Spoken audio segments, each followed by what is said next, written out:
अरे थांबा गाईज, होळीच्या दिवशी आमच्यासोबत काय काय घडलं हे तुम्हाला मी सगळं पहिलेपासून सांगतो, तोपर्यंत तुम्ही आपल्याला फॉलो करून ठेवा. तर कशा आहात यवतमाळकर, मी तुमचा जे 30 ब्लॉग सिरीजचा आज आहे आपला 20वा दिवस. इकडे घरून निघताच गौऱ्या आणि राजले घेतला आणि डायरेक्ट पोहोचलो आम्ही होळीच्या इव्हेंटमध्ये. इव्हेंट तर 9 वाजता चालू झाला होता आणि आम्ही पोहोचलो होतो 11 वाजता आणि गेल्या गेल्या आपला हा हाल झाला. इव्हेंट मध्ये थोडा एन्जॉय केला, त्यानंतर इकडे आलो. इकडे येऊन बघतो का या लोकांचे हाल एवढे बेकार होते ना की असं वाटत होतं की त्यांना 1-2 रुपये देऊन द्यावं.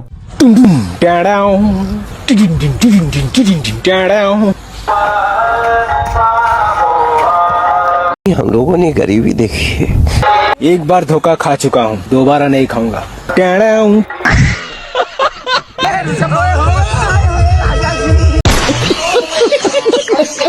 आधे इकडे हमारे ब्लॉगर सर है.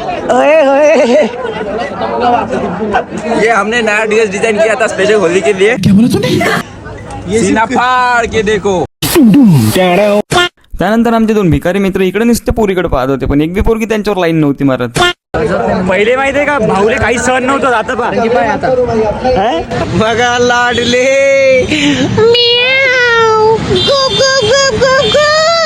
इकडे कार्याचं माझं थोडं सिरियस गोष्टीवर डिस्कशन चालू होतं आणि तेवढ्यात हा भाऊ येऊन म्हणते की किस कलर की चड्डी पहने हो. इकडे भाऊले म्हटलं कलर वलर तर दूरची गोष्ट आहे, म्हटलं आम्ही तर चड्डीच नाही घातली. म्हणलं मग काय भाऊ पळूनच गेला.